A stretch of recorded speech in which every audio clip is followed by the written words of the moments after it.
আচ্ছা দাঁড়া, তোর কি ভাবির ফোন নাম্বার লাগবে? আরে তুই কোথায় যাচ্ছিস? এই যে তোর ভাবির নাম্বার আনতে। ও পাগল, এবার দেখো। আরে তুই কই যাচ্ছিস? স্টপ স্টপ, সবাই স্টপ। কি হয়েছে বাবু, কি সমস্যা? আমি হারিয়ে গিয়েছি।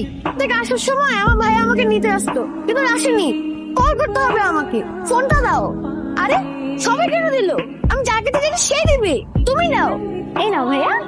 হ্যালো ভাইয়া, কই তুমি? আমি তো হারিয়ে গিয়েছি, আমাকে নিয়ে যাও। ওকে ওকে, আই এম কামিং। এই নাও। বললো তোমার ভাইয়া আসছে? হাই। আপনি ওর ভাই? জি। দেখ কেমন ভাই, আপনার ছোট ভাই হারিয়ে গেছে, আপনি মনের সুখে ঘুরছেন। আরে কি চল, উনি আমাদের এত বড় উপকার করলো, তুই তাকে থ্যাঙ্কস বলবি না? Thank you. ও থ্যাঙ্কসও কাজ হবে না, হ্যান্ডশেক কর। হ্যান্ডশেক কর, কর হ্যান্ডশেক কর।